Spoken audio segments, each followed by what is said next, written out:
peut acclamer encore pour le Seigneur. Gloire à Jésus. Alors que nous sommes debout, nous allons prier que le Seigneur nous parle ce matin. Là où tu élèves ta voix, parle à Dieu. Demande à Dieu de te parler ce matin. Esprit de Dieu règne, dans nos vies, esprit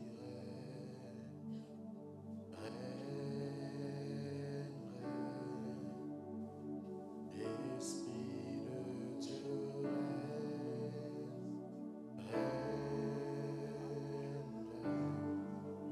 dans ma vie, esprit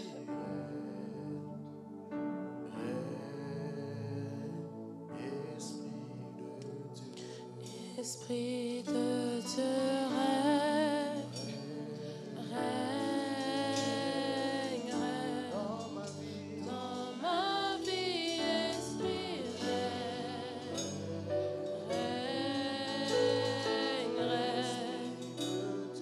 esprit de Dieu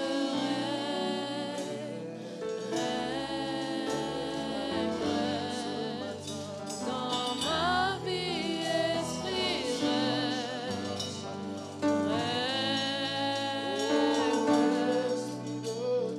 esprit de Dieu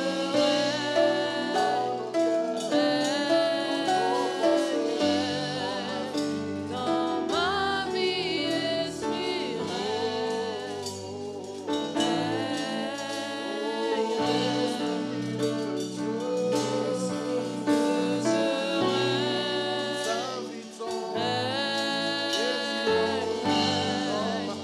dans ma vie, esprit dans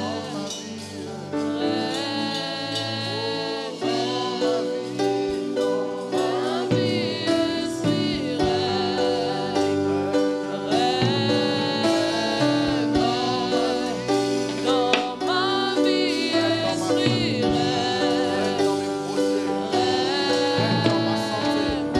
dans ma vie, dans ma vie, esprit dans mes pensées, dans ma vie, dans ma vie, esprit dans ma vie, esprit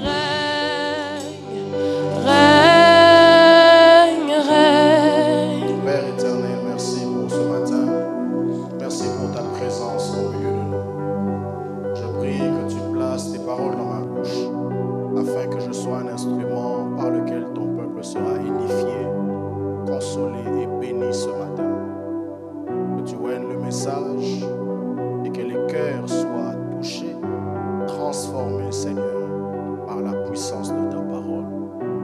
Avec le Saint-Esprit que je prie au nom de Jésus. Et nous disons Amen.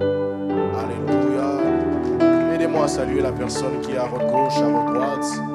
Souhaitez-lui bienvenue dans la présence de Dieu. Merci. La chorale. Que le Seigneur soit béni. Amen. Veuillez vous asseoir. Merci.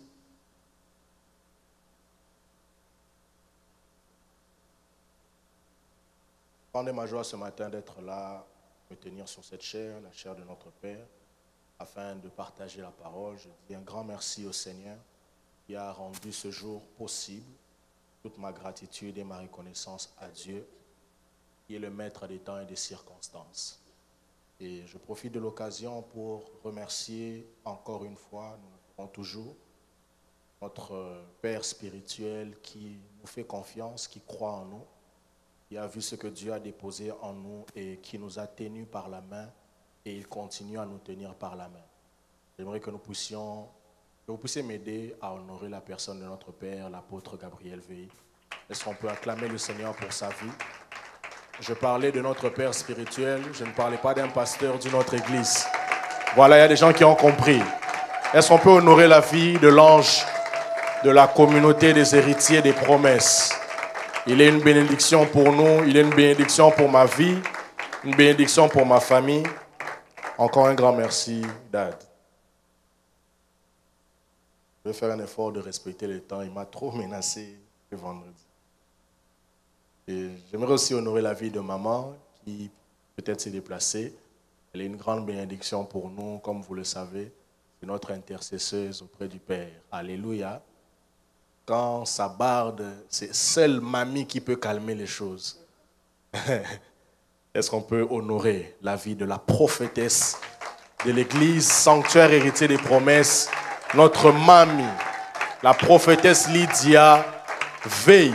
Est-ce qu'on peut bien le faire? Est-ce qu'on peut bien le faire? Alléluia. Que le Seigneur bénisse notre maman qui est une grande bénédiction pour nous et qui est l'un des canaux majeurs par lequel Dieu passe pour nous parler dans cette église. Amen. Et comme vous le savez, la dernière fois que j'ai prêché ici, je m'étais limité qu'à remercier papa et maman. Et puis je vous avais remercié vous. Durant les quelques semaines qui sont passées, il y a quelque chose de spécial que Dieu a fait dans ma vie. Dieu m'a donné quelqu'un de spécial. Amen. Et j'aimerais aussi l'honorer. J'aimerais honorer mon épouse, la servante de Dieu, Sephora Moussenguier, Madame Babouda. Est-ce qu'on peut m'aider à honorer ma femme? Oh, honorez bien ma femme. Ouais, là. Je sens que l'onction vient de monter. Amen. Que Dieu te bénisse. Je t'aime beaucoup.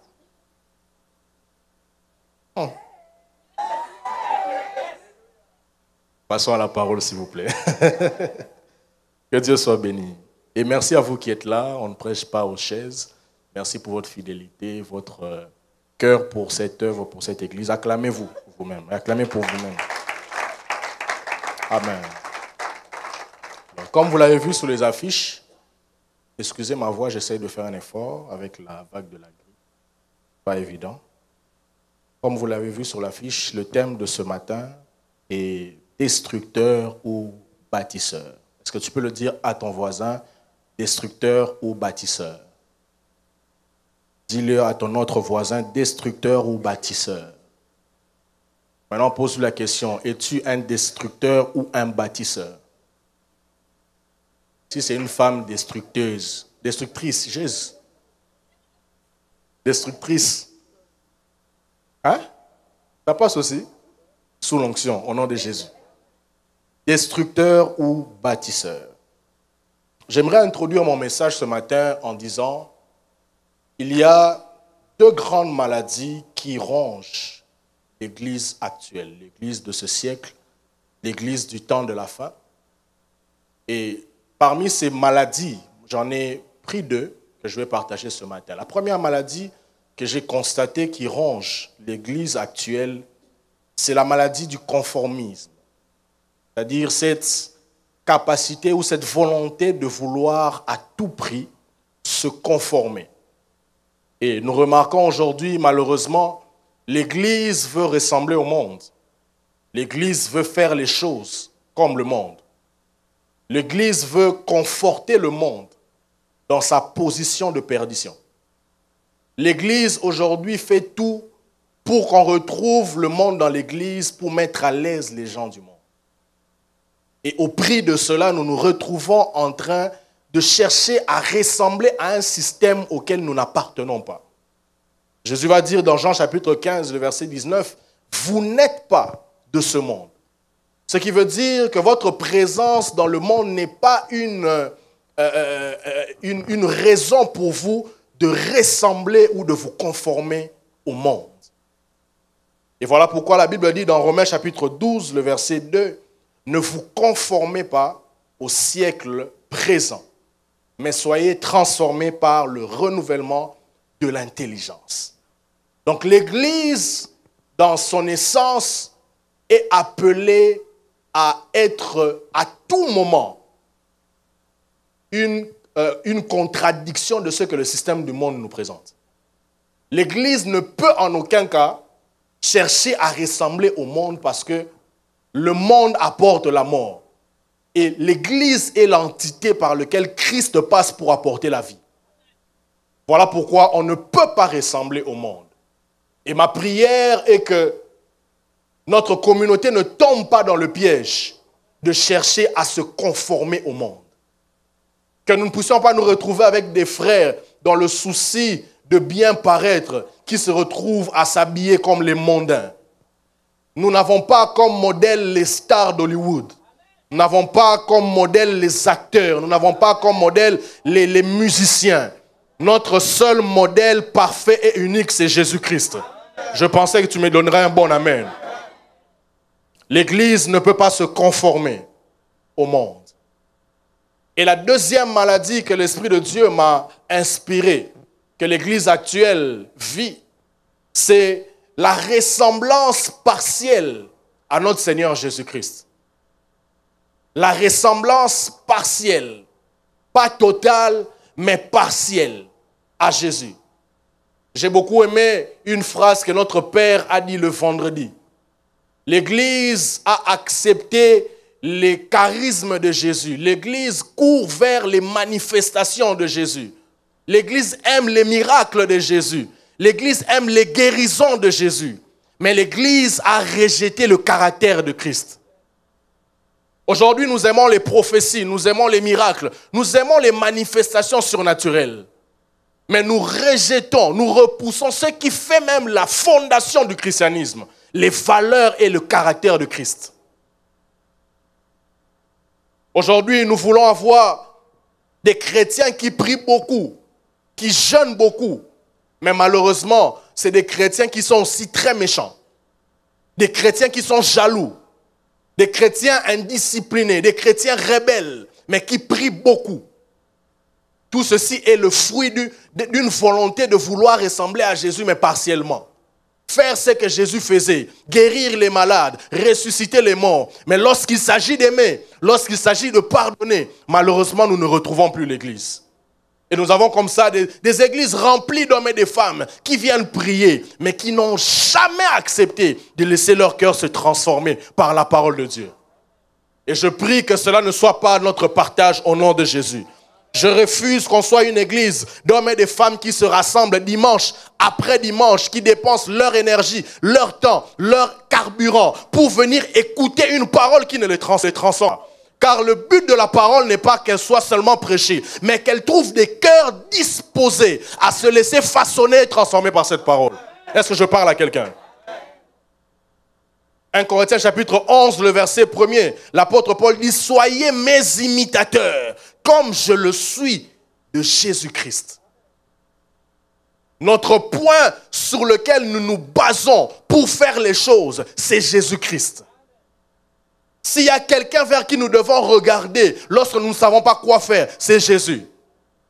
Lorsque tu es dans une situation où quelqu'un t'a fait du mal, tu ne sais pas comment réagir, regarde la vie de Jésus. Alors qu'il était sur la croix, c'était elle le fautif, mais il a dit « Seigneur, pardonne-leur, car ils ne savent pas ce qu'ils font. » Jésus est le modèle parfait que nous devons imiter. Éphésiens chapitre 5, le verset 1er. « Devenez donc les imitateurs de Dieu, comme des enfants bien-aimés, marchez dans la charité à l'exemple de Christ. » C'est Christ qui est notre exemple. Nous ne sommes pas transformés parce que nous imitons un homme, mais nous sommes transformés parce que nous imitons Christ. S'il y a quelqu'un à qui nous devons ressembler, Église, c'est Jésus. Dans notre manière de parler, dans notre manière d'aimer, dans notre manière de nous comporter, c'est à Jésus que nous devons ressembler. Et notre Père nous a parlé vendredi d'un caractère de Christ qui, malheureusement, est en train de se perdre dans l'Église, de l'amour. On a beaucoup de chrétiens qui prétendent aimer Dieu, mais qui n'aiment pas leur prochain. On a des chrétiens qui prétendent aimer Dieu de tout leur cœur. Ils chantent, ils font même des cantiques pour dire « Seigneur, je t'aime », mais ils sont incapables de pardonner à leurs voisins, incapables de supporter leurs voisins, incapables de tolérer des choses qu'ils tolèrent au travail. Incapables. Je prie que le Seigneur nous délivre de ces maladies. Oh, je disais, je prie que le Seigneur nous délivre de ces maladies. Que l'on ne voie pas seulement ce chrétien-là qui prie, mais on voit aussi ce chrétien qui aime, ce chrétien qui pardonne, ce chrétien qui soutient, qui relève ceux qui sont tombés. Je pensais que je parlais à quelqu'un. Que l'on voie en toi un chrétien par qui Dieu passe pour élever les faibles. Que l'on ne trouve pas en toi l'occasion de détruire les autres, mais qu'on trouve en toi les dispositions qu'il y a pour aider à relever ceux qui tombent. Tu ne dis pas amen, peut-être ça ne te concerne pas. Est-ce que quelqu'un peut me donner un bon amen? Et l'un des caractères de Christ que l'Église actuelle, malheureusement, a perdu ou néglige, c'est ce dont je vais parler ce matin, c'est le caractère de bâtisseur. Dis avec moi, bâtisseur. C'est quoi un bâtisseur? Un bâtisseur, c'est simplement celui qui bâtit. Et c'est quoi bâtir? Bâtir, c'est construire, c'est établir des fondations, c'est édifier, c'est élever une construction. Ce terme est généralement utilisé dans l'architecture, mais c'est aussi largement utilisé dans la Bible. Et c'est ce dont nous allons parler ce matin. Matthieu chapitre 16, le verset 18. Est-ce qu'on peut me projeter le texte? Matthieu 16, verset 18. Est-ce qu'on peut le lire tous ensemble? On y va, 1, 2, 3, go. Et moi, je te dis que tu es Pierre, et que sur cette pierre, je bâtirai mon église, et que les portes de séjour des morts ne prévaudront point contre elle. Sur cette pierre, je bâtirai. Je bâtirai. Moi, Jésus-Christ, je bâtirai mon église. En d'autres termes, moi, Jésus, je suis un bâtisseur. Je prends la responsabilité de bâtir l'église. Et Jean chapitre 10, le verset 10, est-ce qu'on peut me donner ce texte? Jean chapitre 10, verset 10, c'est un texte qui est très connu. Est-ce qu'on peut le lire ensemble? On y va. Le voleur ne vient que pour dérober, égorger et détruire. Souligner détruire. Moi, je suis venu afin que les brebis aient la vie et qu'elles soient dans l'abondance. Amen. Le voleur ne vient que pour dérober, égorger et détruire. D'autres termes, le voleur est un destructeur. Donc on a d'une part Jésus qui dit « Je bâtirai mon église ». Je me porte comme bâtisseur de l'église. Et on a d'une part le voleur qu'on peut représenter comme l'ennemi, comme le diable, qui dans son activité vient pour dérober, égorger et détruire. Donc, le diable est un destructeur. Amen. Et si on se base sur le fait que l'église n'est pas supposée ressembler au monde, mais ressembler à Christ, cela fait de l'église une armée des bâtisseurs. Est-ce que je parle à quelqu'un? Cela fait de l'église une armée d'hommes et de femmes qui doivent bâtir. Parce que si nous disons imiter Jésus-Christ, qui est le bâtisseur de l'église, en d'autres termes, il a fait de nous aussi des bâtisseurs. Dans les milieux dans lesquels nous évoluons, à l'école, au travail, à l'université, dans la société, Jésus a fait de nous aussi des bâtisseurs. Mais quel est le contraste actuel? C'est que nous nous retrouvons avec des hommes et des femmes supposés faire partie d'une armée des bâtisseurs, supposés être parmi ceux qui bâtissent, mais qu'on retrouve en train de détruire. Et bizarrement, ceux qui doivent imiter Jésus, le bâtisseur, imitent le diable, le destructeur. La question que je te pose ce matin, qui imites-tu? Qui imites-tu?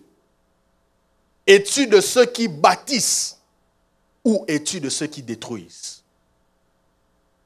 Es-tu de ceux qui, lorsqu'ils ont l'occasion de faire le bien, ne le font pas? Ou es-tu de ceux qui prennent l'engagement de le faire parce que tu es un bâtisseur? Être bâtisseur ne commence pas par ce que tu fais, mais commence par la résolution de ce que tu veux faire.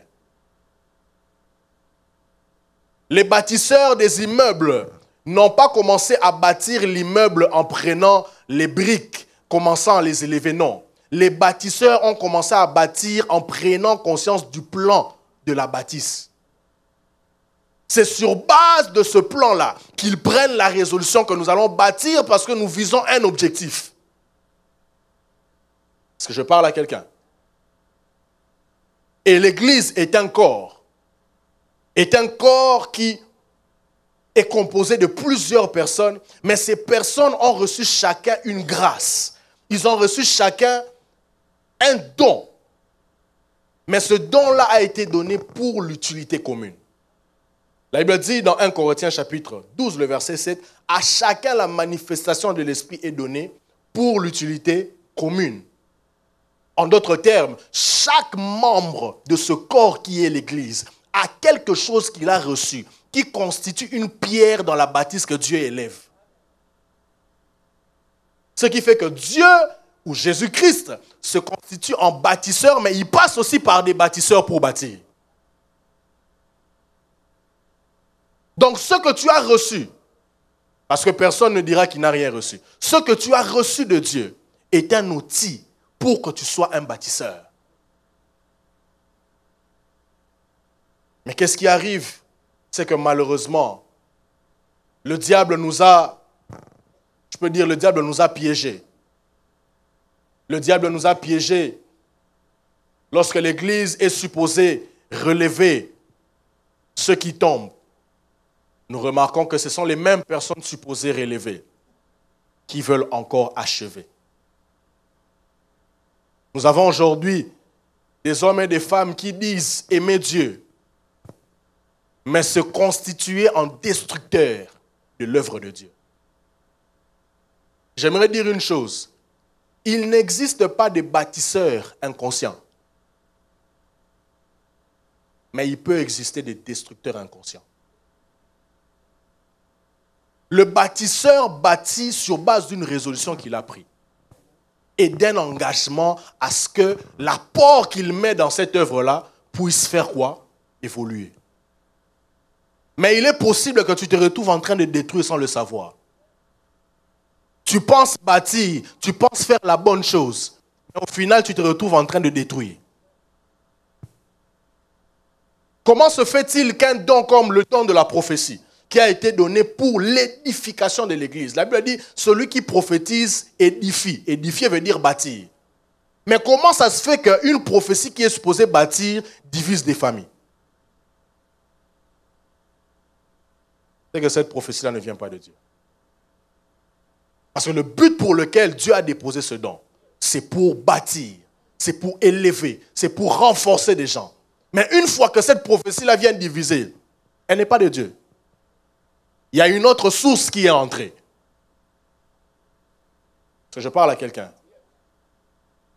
Il y a une autre source qui est entrée. Et généralement, ceux qui le font n'ont pas conscience des dégâts qu'ils posent lorsqu'ils font ce genre de choses. Voilà pourquoi je dis que tu peux te retrouver en train de croire que tu bâtis, mais tu es en train de détruire. Ma prière est que tu ne te retrouves pas dans ce genre de situation. Que tu ne sois pas un destructeur inconscient, mais que tu sois un bâtisseur conscient de ce qu'il fait. Amen. Et la première chose que les bâtisseurs font, c'est que les bâtisseurs se sentent responsables et redevables de la progression ou de la régression d'une œuvre. Et ils ne se limitent pas là, ils se mettent aussi en action pour changer les choses. Lorsque tu as des bâtisseurs avec toi, tu remarqueras une caractéristique. Ils ne se disent pas innocents face à tout ce qui se passe. Que ce soit des choses bonnes et mauvaises qui arrivent, ils se sentent responsables. Mais ils ne se limitent pas là. Ils prennent l'engagement de mettre leur apport pour que les choses changent. Voilà pourquoi les plaintifs, les rebelles sont des destructeurs. Parce que les plaintifs ne se limitent qu'à se plaindre, mais n'apportent rien. Les rebelles pensent changer les choses, mais ils utilisent une mauvaise méthodologie. Et ils se retrouvent en train de détruire. Les orgueilleux pensent qu'ils sont capables, mais en réalité, c'est une surestime d'eux-mêmes. Ils sont incapables de faire quoi que ce soit.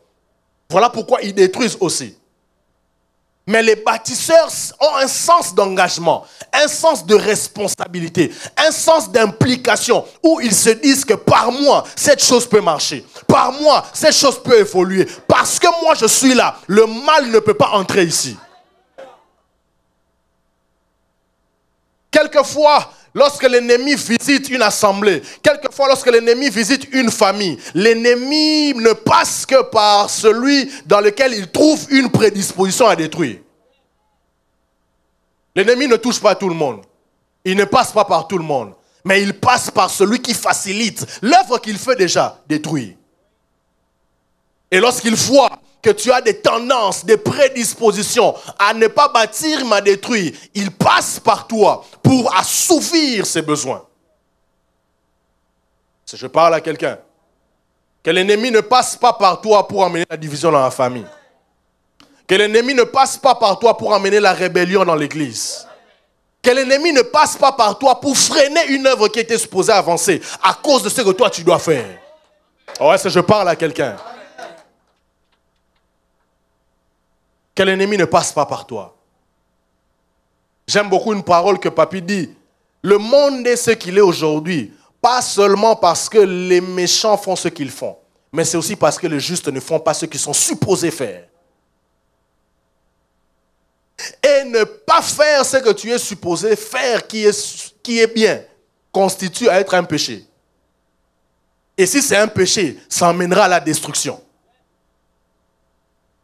Ça emmènera à la destruction. Voilà pourquoi ce n'est pas normal de voir des personnes qui passent 2 ans, 3 ans, 4 ans dans une église, mais qui ne servent pas Dieu. Ce n'est pas normal. Ce n'est pas normal. Je dis ce n'est pas normal. Je répète, ce n'est pas normal. Je répète encore, ce n'est pas normal. Parce que quelqu'un qui connaît la notion du corps, la notion de l'utilité commune, sait et comprend qu'il a quelque chose à donner. Qu'elle soit grande ou petite, mais il a quelque chose à donner. J'aimerais dire à quelqu'un, tu n'as peut-être pas la meilleure voix pour chanter, mais tu as quelque chose à donner. Tu ne sais peut-être pas cuisiner pour être social, mais tu as quelque chose à donner. Tu n'as peut-être pas le courage de faire le protocole, mais tu as quelque chose à donner. Tout le monde ne prêchera pas, tout le monde ne va pas modérer, tout le monde ne va pas jouer au piano, mais tout le monde peut apporter quelque chose de différent de l'autre. La Bible dit, Dieu a créé les hommes chacun à son image, mais ils ne se ressemblent pas tous. Chacun de nous a une différence, chacun de nous a une particularité. Et cette particularité est aussi liée à ce que tu peux apporter. Nous pouvons être 10 prédicateurs, mais nous ne prêcherons pas tous de la même manière. On peut avoir 30 prophètes, mais ils ne vont pas tous prophétiser de la même manière. Mais pourquoi vous voulez que, parce qu'il y a déjà des gens à la chorale, moi je n'entrerai plus? Pourquoi? Pourquoi? Je vois déjà, le protocole est déjà complet. Il n'y a plus besoin, ils n'ont plus besoin. Pourquoi? Pourquoi? Qui te dit que ce que tu as à apporter, ils l'ont déjà? Qui te dit ça? Qui te dit ça? Qui te dit que ce qu'ils font aux médias, puisque c'est beau, c'est parfait? Qui te dit? Lorsqu'on est bâtisseur, on a en soi la conscience que je peux donner quelque chose. Même si ça peut commencer petit, avec le temps, ça va grandir. Tous ceux qui prêchent vous diront, ils n'ont jamais prêché, ils n'ont jamais commencé à prêcher comme ils prêchent là. Je ne suis pas super prédicateur, mais la première fois qu'on m'a donné pour prêcher, j'étais à genoux, j'ai prié. Viens. Tu exhortes. Hein? La première fois. Tu prends le verset, tu te mets là, pendant 3 minutes, tu ne sais pas quoi dire. Mais avec le temps, il y a des choses que tu commences à acquérir. Il y a des capacités que tu commences à acquérir, tu commences à te développer. Église, armée des bâtisseurs, acceptons de commencer petit. Car celui qui accepte de commencer petit finit par devenir grand. La Bible dit, celui qui est fidèle à des petites choses, je le rendrai fidèle à des grandes choses. Dieu n'attend pas de toi que tu fasses des grandes choses au début. Dieu connaît la marge de progression. Il sait que ça commence petit, mais il sait que ça ne se termine pas petit. Alléluia.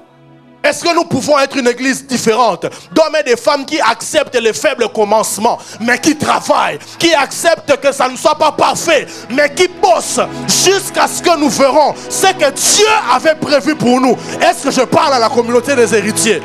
J'aimerais dire à quelqu'un, la grandeur ne commence pas grand. La grandeur commence avec les petites choses. La grandeur ne commence pas parfait, mais commence avec des hommes imperfectibles, mais qui tendent vers la perfection. L'église a commencé avec une première moisson de 3000 âmes. Mais aujourd'hui, on parle des millions et des millions de chrétiens dans le monde.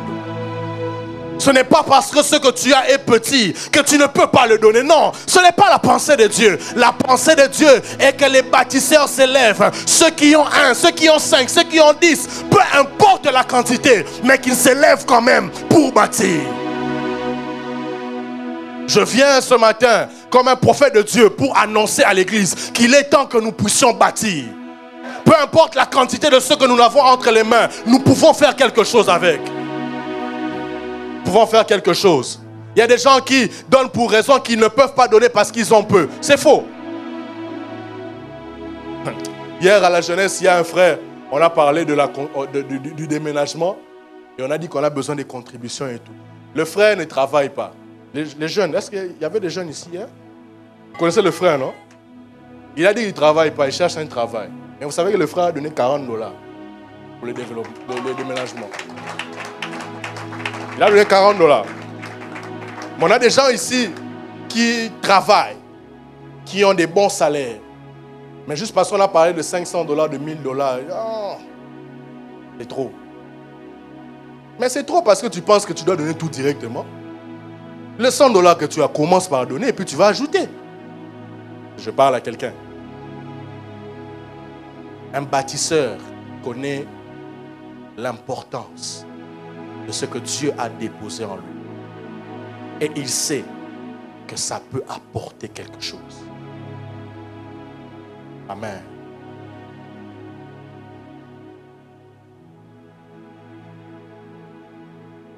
Et j'aime un texte dans Psaume chapitre 127, le verset 1er. On peut le balancer. Psaume 127, le verset 1er. On peut le lire ensemble, on y va. Cantique des degrés de Salomon. L'Éternel le bâtit la maison. Ceux qui la bâtissent travaillent en vain. Si l'Éternel ne garde la ville, ceux qui la gardent payent en vain. Amen. Si l'Éternel ne bâtit la maison, ceux qui la bâtissent travaillent en vain. Généralement, lorsque nous lisons ce texte, à première vue, nous mettons plus de l'accent sur si l'Éternel bâtit. Ce qui est tout à fait normal. Parce que bâtir sans Dieu équivaut à détruire. Bâtir sans Dieu, c'est vouer ce qu'on bâtit à être un échec. Mais vous remarquerez, le texte ne se limite pas à dire si l'Éternel, le texte ne dit pas si l'Éternel bâtit la maison, point. Le texte ne s'arrête pas que sur le fait que c'est l'Éternel qui doit bâtir la maison. Qu'est-ce que le texte veut dire? C'est l'Éternel qui bâtit la maison en premier. Mais cela n'annule pas les efforts des bâtisseurs. Le fait que Dieu bâtisse la maison n'est pas une raison pour l'homme de croiser les bras. Si l'Éternel ne bâtit pas, ceux qui bâtissent travaillent en vain. Donc, si l'Éternel bâtit, ceux qui bâtissent travaillent pour une cause qui va se faire. Donc nous ne pouvons pas donner pour raison que ce que Dieu a à faire avec nous, Dieu le fera seul. Non. Dieu travaille avec l'homme comme un co-ouvrier. Il travaille avec l'homme comme un collaborateur. Dieu ne peut pas aller au-delà de ce que toi tu lui donnes comme espace. Dieu ne peut pas aller au-delà de ta volonté. Voilà pourquoi Dieu a donné à l'homme le libre arbitre. Pour dire que Dieu collabore avec l'homme lorsqu'il s'agit de bâtir. Église, là où Dieu veut nous emmener, la responsabilité n'est pas seulement de Dieu, mais elle est aussi de nous, de travailler avec Dieu en collaboration. Parce que si Dieu n'avait pas besoin de l'homme, j'aurais simplement déposé le micro et la voix de Dieu se ferait entendre en disant « Levez-vous et bâtissez ». Mais parce que Dieu collabore, parce que Dieu travaille avec des collaborateurs, il passe par des hommes pour atteindre ses objectifs. Est-ce que Dieu peut passer par toi ce matin? Il peut passer par toi en cette fin d'année. Il peut passer par toi pour atteindre ses objectifs dans ta famille. Est-ce qu'il peut passer par toi pour atteindre ses objectifs dans le milieu dans lequel tu évolues? Es-tu assez disponible pour te constituer en collaborateur de Dieu, en co-ouvrier de Christ, afin de travailler ensemble? Es-tu assez disponible? Les bâtisseurs sont ceux qui bâtissent pas seulement avec leur énergie, pas seulement avec leur argent, mais aussi avec leur temps, mais aussi avec leur disponibilité. Es-tu disponible? Es-tu assez disponible pour que Dieu passe par toi pour atteindre ses objectifs? Oh mon Dieu, es-tu assez disponible? Chaque fois, c'est toujours des raisons. Je n'ai pas le temps. On a le temps pour beaucoup d'autres choses, mais on n'a pas le temps pour Dieu. On n'a pas le temps pour le royaume. On n'a pas le temps pour la cause qui est plus que toutes les autres causes. On n'a pas le temps. Chaque fois, c'est toujours des raisons. Généralement, on n'a pas de raison pour être en retard au travail. On n'a pas de raison pour ne pas aller au travail. Mais on a toujours des raisons lorsqu'il s'agit de l'œuvre de Dieu. Et les mêmes personnes attendent de Dieu des choses extraordinaires, mais ne sont pas en mesure de faire ce que Dieu attend d'eux. Ils ne sont pas en mesure de le faire. Si Dieu devait te bénir en fonction de ce que tu fais pour lui, est-ce que tu te bénirais? Est-ce que Dieu te bénirait? Heureusement que Dieu est un Dieu de grâce, est un Dieu de miséricorde. Mais si Dieu devait tenir compte de disponibilité de chacun, il devait tenir compte de l'apport de chacun dans cette œuvre, est-ce que Dieu nous bénirait? Est-ce que Dieu nous bénirait? Église, réveillons-nous ce matin. Réveillons-nous. Réveillons-nous. Réveillons-nous. Dieu est tellement triste de voir des hommes et des femmes qui donnent l'apparence d'être là pour lui. Mais lorsqu'il demande qui enverrai-je, il n'y a personne pour répondre. Il n'y a personne. Dieu est Dieu, mais il passe par les hommes. Et j'aimerais dire aussi à quelqu'un, il est vrai que Dieu passe par des hommes pour atteindre ses objectifs. Mais aucun homme n'est indispensable pour Dieu. Je répète, aucun homme n'est indispensable pour Dieu. Si tu as reçu l'appel de Dieu, si tu es conscient et tu connais la responsabilité, la mission, la charge que le Seigneur te donne par rapport à son œuvre et que tu ne le fais pas, sache qu'à un moment donné, Dieu trouvera quelqu'un d'autre pour le faire. Jésus dit, si vous ne m'adorez pas, si vous ne me louez pas, les pierres vont se lever pour louer. Dieu, il est le seul qui est irremplaçable. Jésus est le seul qui peut dire, sans moi, vous ne pouvez rien. Jésus est le seul qui peut dire, sans moi, vous ne pouvez rien. Alors ne crois pas que ce que Dieu a déposé en toi est une respiration pour l'église, non. Ce que Dieu a déposé en toi n'est pas une bonbonne pour l'église, où dès qu'on l'enlève, l'église ne respire plus, non. Même si aujourd'hui l'église se vide, Dieu en fera des gens. J'ai dit Dieu en fera des gens. Même si l'église se vide, Dieu va envoyer les gens. La Bible dit que le Seigneur emmenait chaque jour des personnes sauvées dans l'église. C'est la responsabilité de Dieu d'emmener les gens dans l'église.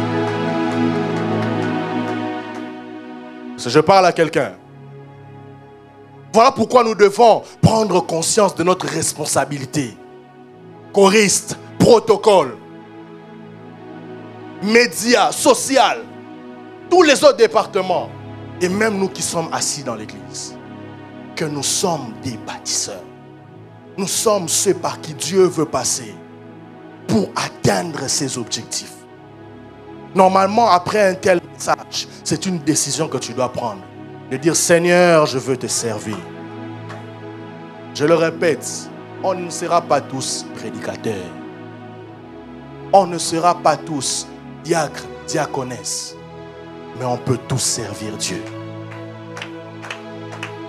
On peut tous servir Dieu à la mesure de ce que Dieu a déposé en nous. Le temps part tellement vite que je vais clôturer en disant, il y a toujours une faveur particulière que Dieu déverse sur ceux qui décident de bâtir. Si dans le monde, il est impensable de travailler sans recevoir un salaire, à combien plus forte raison pour le royaume qui est supérieur à tous les royaumes dans le monde? La Bible dit que ceux qui s'approchent de Dieu doivent croire que Dieu existe, mais qu'il est le rémunérateur. En d'autres termes, Dieu est conscient de la notion du salaire, même s'il ne fonctionne pas de la même manière que le monde. Il dit, si vos pères méchants qu'ils sont, lorsque vous leur demandez du pain, ne vous donnent pas une pierre, à combien plus forte raison votre Père céleste? Ce qui veut dire que travailler pour Dieu avec un cœur dévoué, travailler pour Dieu avec un désir ardent de voir les objectifs de Dieu s'accomplir, ne reste pas sans salaire. Je pensais que tu allais dire amen. Travailler pour Dieu ne reste pas sans salaire. La Bible dit dans Néhémie chapitre 2, pour vous faire l'histoire, donnez-moi le verset 8. Non, donnez-moi le verset 8. Néhémie est un homme qui était parmi ceux qui étaient en captivité dans un certain royaume. Et il était tellement dérangé que les ruines où la ville de Jérusalem avait été détruite. Et il avait résolu dans son cœur de rebâtir les murs de Jérusalem, de reconstruire la ville de Jérusalem. Mais il faisait face à un problème. C'était les chansons du roi. Il ne pouvait pas venir proposer à un roi que voilà, roi, moi je dois partir dans ma ville parce que je dois la rebâtir. Sachant que c'était les chansons du roi. Un poste très important. Mais Néhémie a compris que si la volonté de Dieu était que Jérusalem soit rebâtie, et que je prends la résolution d'initier ce mouvement de rebâtissement de la ville, Dieu ne me laissera pas comme ça. Et qu'est-ce qu'il va faire? Il va prier. Il priera le Seigneur avant d'aller parler au roi. Et qu'est-ce qui arrive? Au verset 8, on dit, une lettre pour Asaph, garde forestier du roi, afin qu'il me fournisse du bois de charpente pour les portes de la citadelle près de la maison, pour la muraille de la ville et pour la maison que j'occupais. Et il introduit la demande au roi. Écoutez, la réponse, il dit, le roi me donna ces lettres. Non, le roi a donné à Néhémie les choses qu'il lui demandait pour aller rebâtir la ville. Et il dit, pourquoi le roi m'a donné ces choses? Il dit, car la bonne main de mon Dieu était sur moi. Parce qu'il a pris la résolution de rebâtir les murs de Jérusalem, parce qu'il a pris la résolution d'aller bâtir, Dieu a mis sa faveur sur Néhémie. De sorte que lorsqu'il s'est approché du roi, le roi ne pouvait pas refuser. Parce que le cœur du roi était déjà transformé par le Seigneur. Combien de choses que nous n'obtenons pas aujourd'hui du gouvernement, pas forcément parce qu'ils sont mauvais, mais parce que Dieu n'a pas encore trouvé en nous des cœurs de bâtisseurs, des cœurs sincères d'hommes et de femmes qui veulent bâtir pour Dieu. Ce qui fait que des fois on fait des demandes et on nous refuse. On nous refuse pour des immeubles. On nous refuse par rapport au zonage. On nous refuse. Le problème des fois n'est pas la prière. Oui, la prière peut changer les choses. Mais des fois, Dieu regarde. Est-ce que ces hommes et ces femmes sont sincères dans ce qu'ils veulent? La Bible dit dans Genèse, des hommes se sont levés. Ils vont dire, nous allons bâtir une tour. Nous allons bâtir une tour qui va aller jusqu'au ciel. Dieu va voir ces gens. Il dit, mais ces gens, personne ne peut les arrêter. Pourquoi? Parce que la résolution qu'ils ont pris de bâtir les a poussés à être unis, les a poussés à être un. Et dans l'état dans lequel ils sont, il faut que je les arrête. Imaginez, Dieu lui-même doit vous arrêter. Donc Dieu voit un danger. Pourquoi? Parce qu'à cause d'une cause commune, celle de rebâtir, ils ont compris que nous devons être un. Nous devons être unis. Et ça, c'était pour le mal. Mais dans le texte que nous avons lu, si on regarde au verset 18, Néhémie dit, et je leur racontais comment la bonne main de mon Dieu avait été sur moi. Et quelles paroles le roi m'avait adressées. Donc, Néhémie va aller le dire aux autres que j'ai introduit la demande au roi et le Seigneur m'a fait grâce. Le roi a accepté. Écoutez la réponse des autres. Lèvons-nous et bâtissons. Sanctuaire, lèvons-nous et bâtissons. Sanctuaire, héritier des promesses, lèvons-nous et bâtissons. Si nous voulons avoir le cœur des rois, si nous voulons avoir le cœur de la municipalité, si nous voulons avoir le cœur du provincial, si nous voulons avoir le cœur du fédéral, si nous voulons obtenir les faveurs de ce monde, nous devons nous lever et décider de bâtir pour le royaume de Dieu. Pas bâtir pour nos intérêts personnels, pas bâtir pour nos poches, pas bâtir pour nos familles, mais bâtir pour le royaume. Et la Bible dit, recherchez premièrement le royaume et les autres choses vont s'en suivre. Il y a des bénédictions qui sont bloquées simplement parce que nous refusons de chercher le royaume. Il y a des faveurs qui sont bloquées simplement parce que nous n'avons pas encore pris la décision de suivre le chemin, de chercher le royaume. Et la meilleure manière de dire que je cherche le royaume, c'est de bâtir pour le royaume, c'est de mettre son temps, c'est de mettre son argent, c'est de mettre ses énergies à l'avancement de l'œuvre de Dieu.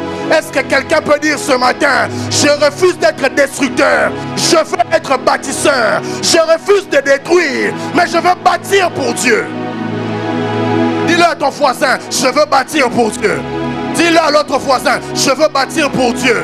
Même à celui qui dort, je vais bâtir pour Dieu.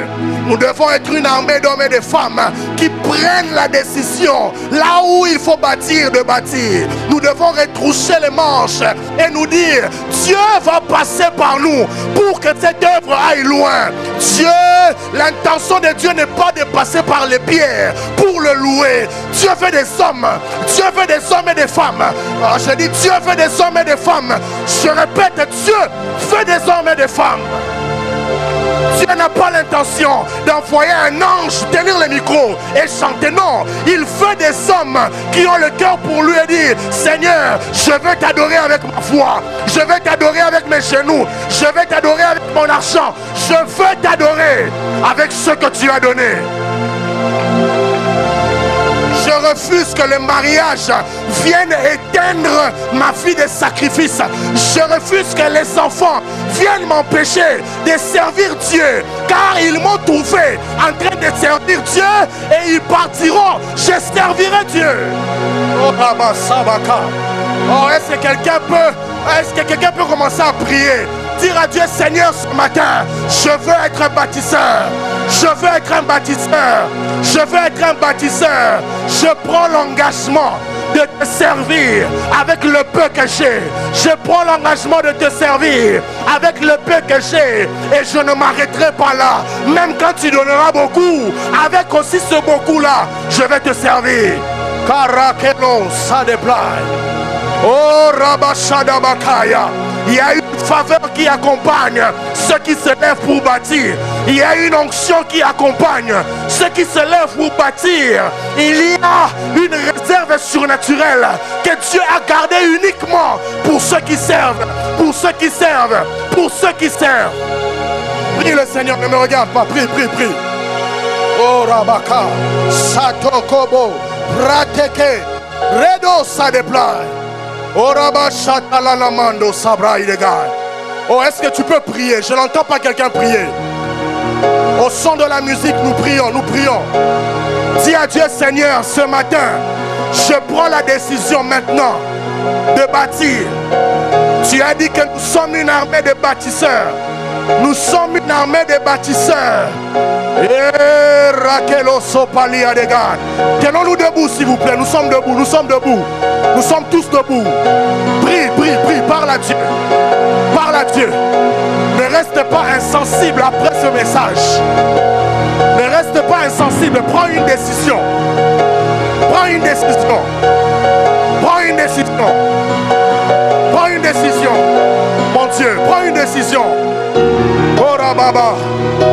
Les des faux, ça déglace. Mon Dieu, mon roi. Prends une décision. Si tu le sers déjà, prends la décision de servir avec plus d'engagement. Si tu le sers déjà, prends la décision d'être plus sérieux avec lui, plus consacré, plus sérieux, motivé, plus discipliné. Mais si tu ne l'as pas encore fait, dis à Dieu, Seigneur, je veux le faire. Et je vais le faire. Ne te préoccupe pas d'abord dans quel département tu vas travailler. Non, prends d'abord la décision. Lorsque la décision est prise, peu importe où on te mettra, tu travailleras.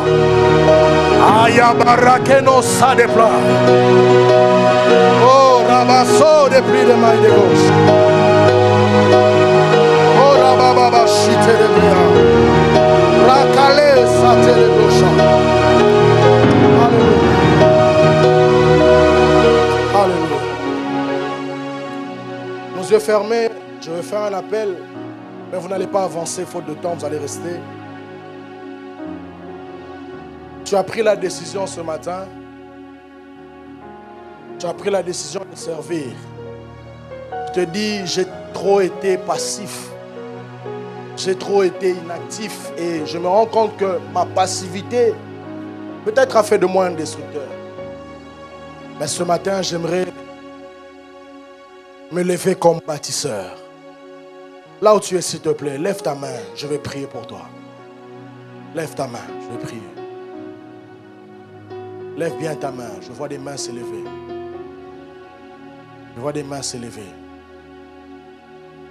Tu peux faire un pas supplémentaire, juste avancer. On va prier pour toi. Viens, on va prier pour toi. Je veux prendre la décision aujourd'hui de servir le Seigneur. Peu importe où on te mettra. Tu veux être sérieux maintenant avec Dieu. Avance, je vais prier. Donnez-moi un bon France. Avance, je vais prier pour toi. Il y a quelque chose que le Seigneur va déposer sur ta vie qui va te rendre capable de le faire. Je n'attends que toi, je n'attends que toi. Après un tel message, tu ne peux pas résister encore. Il est temps que tu acceptes l'appel et que tu dises, me voici. Que tu dises, me voici. Que tu dises, me voici. Je vais faire un deuxième appel. Tu sers déjà le Seigneur, mais tu sens qu'il y a comme une baisse, comme une déconcentration, quelque chose qui te pousse vers le bas et tu n'arrives plus à être sérieux dans ce que tu fais. Viens, je veux prier pour toi. Viens. Viens, je vais prier pour toi. Il y a une onction pour toi. Il y a une grâce pour toi ce matin. Il y a une faveur. Il y a une faveur. Vous pouvez avancer. Venez de ce côté. Les rares, les sons, les races. Chaga, cité les mains. Les gâches. Est-ce qu'on peut chanter? Je suis disposé, assoiffé. Là où tu es pris, dis à Dieu, Seigneur, me voici. C'est la seule prière que tu peux faire. Dis seulement, Seigneur, me voici. Lève les mains là où tu es. Dis, Seigneur, me voici. Seigneur, me voici. Je suis disposé. Seigneur, me voici. Seigneur, me voici. Seigneur, me voici.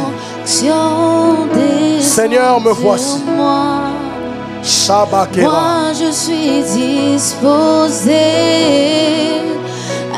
assoiffé, que ton onction descend sur moi. Je suis disposé, posé, assoiffé, que ton onction descende sur moi. Yes. Oh, je suis disposé, prie, parle à Dieu. Dis-lui, me voici, ce matin, me voici. Il y a une portion qu'il a réservée pour toi ce matin. Parce que tu as décidé de dire, me voici. Que ton onction descende sur moi. Je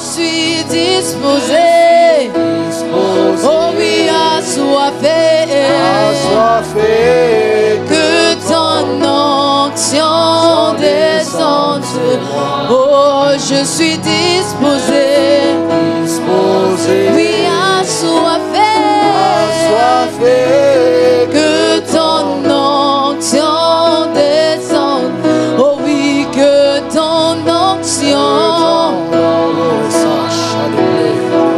Oh oui, que ton onction descende sur moi. Que ton onction descende. Oh oui, que ton onction. Oh, que ton onction. Oh oui, que ton onction. Oui, que ton onction. Oh oui, que ton onction. Oui, que ton onction. Oh oui, que ton onction. Oui, que ton onction. Oh oui, que ton onction.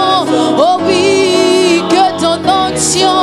Oh, aujourd'hui, pas demain, Père. Oh oui, que ton onction. Oh oui, que ton onction. Oh oui, que ton onction.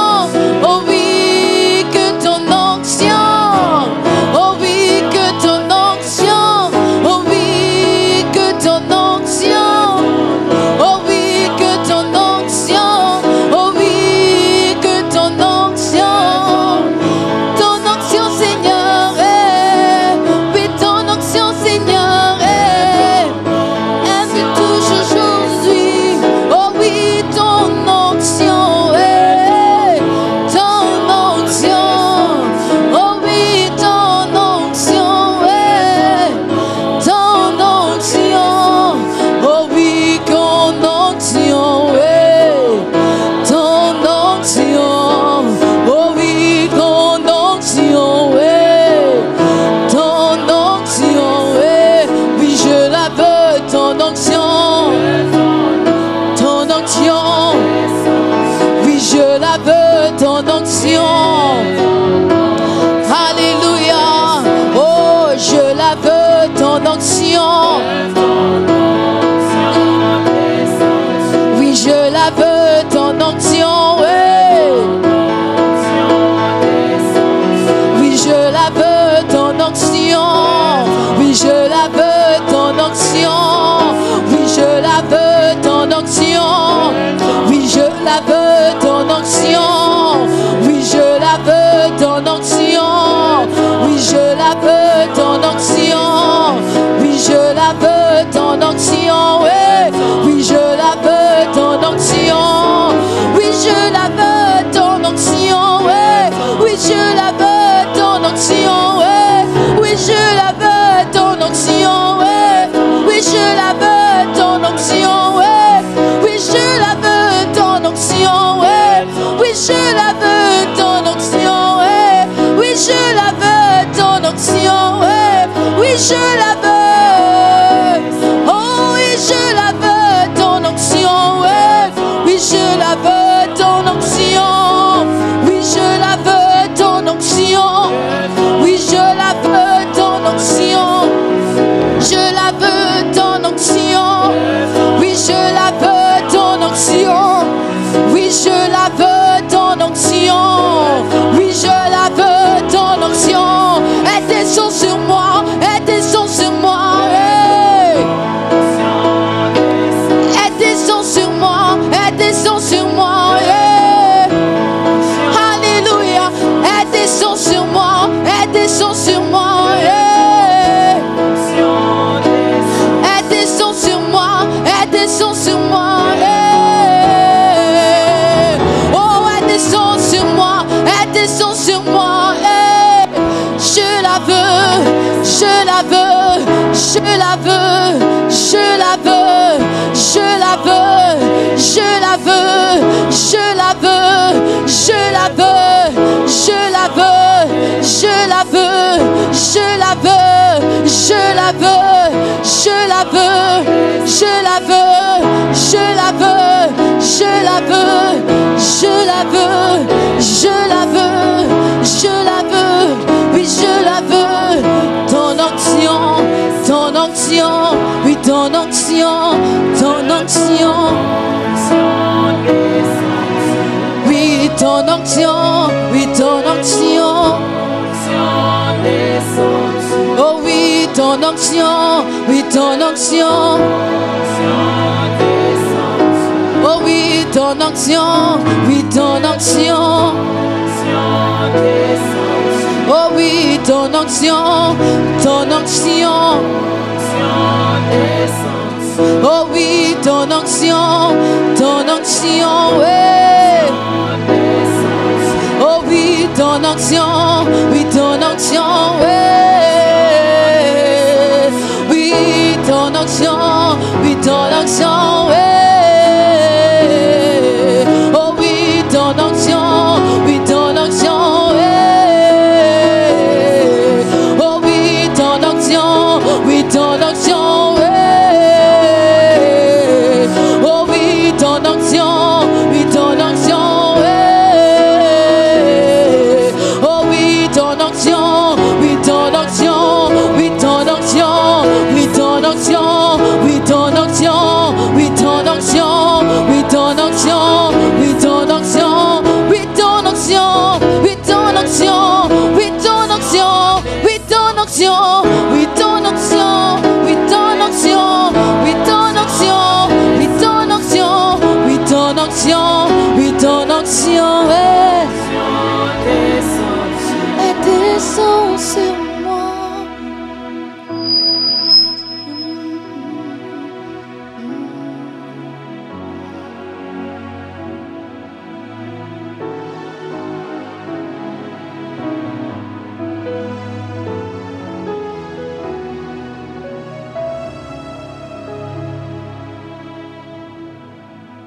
Comme tous debout.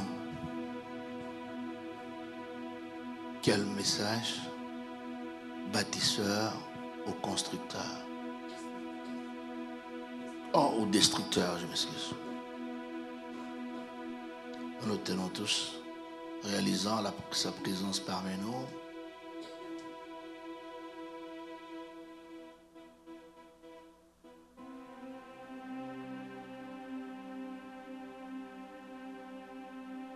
Aide-nous, Adonai. Non, non, non, quand je t'appelle Adonai, tu réponds quand je t'appelle.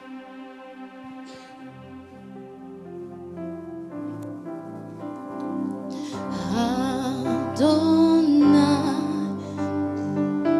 tu réponds quand je t'appelle. Adonai, créateur de toutes choses. Adonai, tu réponds quand je t'appelle. Quand je t'appelle. Oui, créateur de toutes choses. De toutes choses. Oh, tu réponds quand je t'appelle. Quand je t'appelle. Oh oui, créateur de toutes choses. De toutes choses. Oh, tu réponds quand je t'appelle. Quand je t'appelle. Écoutez, Oh, nous allons rencontrer. Tu réponds quand je t'appelle, Adonai. Tu écoutes quand je t'appelle, Adonai. Quand je t'appelle, oh Adonai, tu réponds. Quand je crie à toi, tu réponds.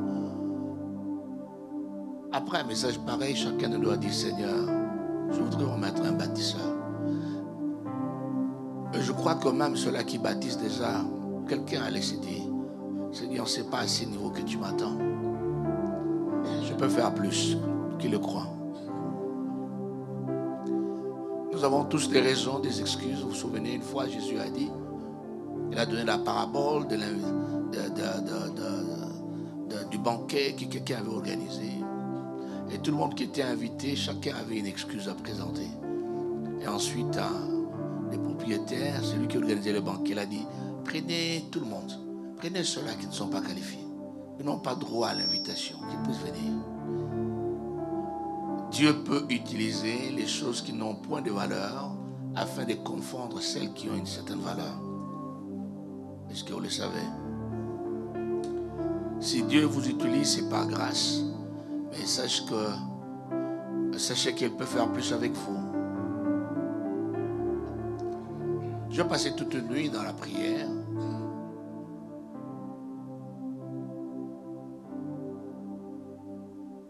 C'est comme si je dormais dans le cœur du pasteur Julien.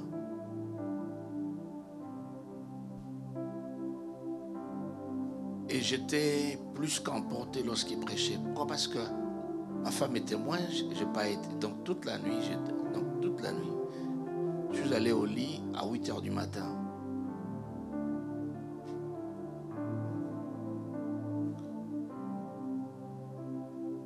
Pourquoi? Parce que je priais pour vous, je priais pour l'église. Est-ce que vous comprenez? Et je priais pour moi-même.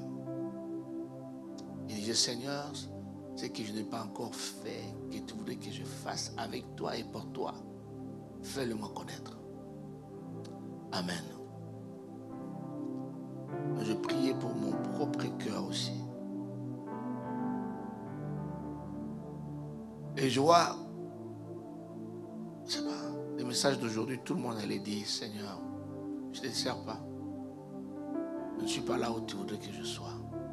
Nous sommes tellement conscients de notre valeur, conscients de notre dignité personnelle. Moi, je fais déjà quelque chose, c'est suffisant. Et on s'arrête là. Chacun devrait vraiment, en toute conscience, se dire, oh mon Dieu, je ne fais pas assez. C'est pas ça?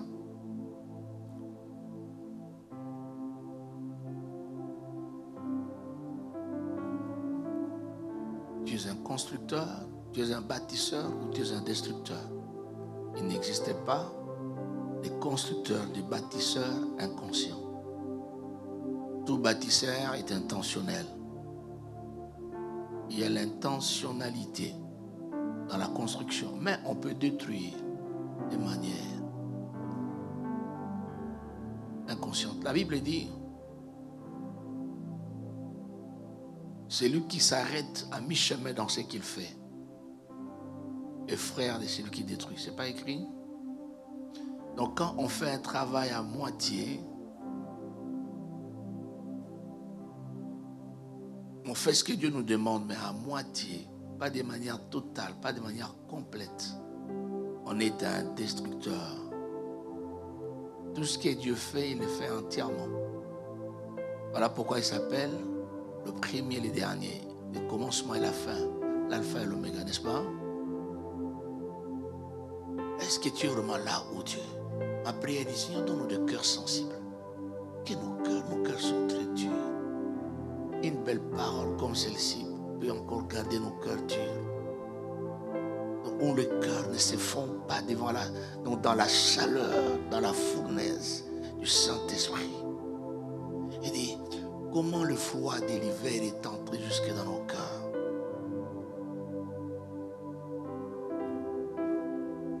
Moi, j'avais envie de pleurer. Il dit, Seigneur, je ne fais pas assez. Si à mon niveau, je dis que je ne fais pas assez, je dis que non, il y a des choses à retoucher, je peux faire mieux. À mon niveau, je pense que je peux faire mieux.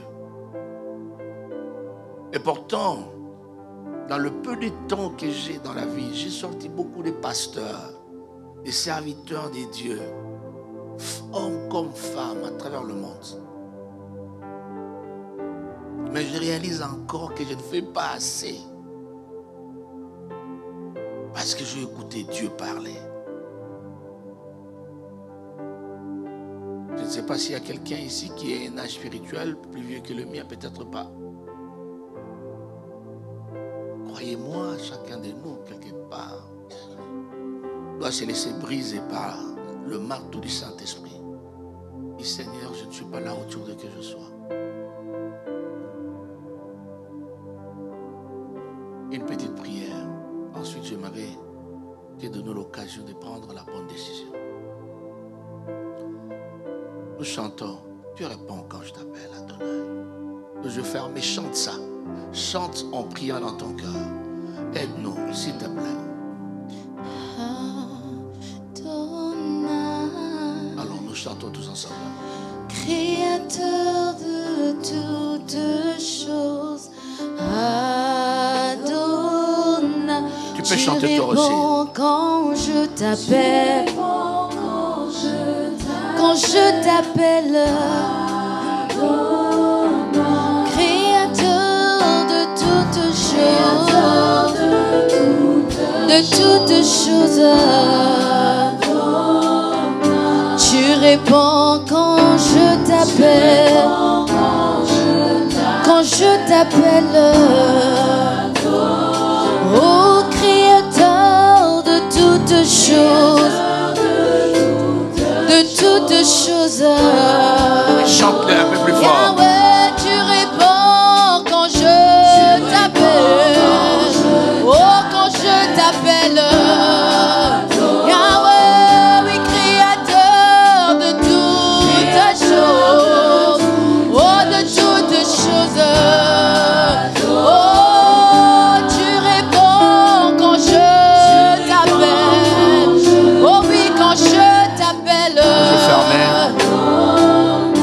Dans cette attitude au son de la musique,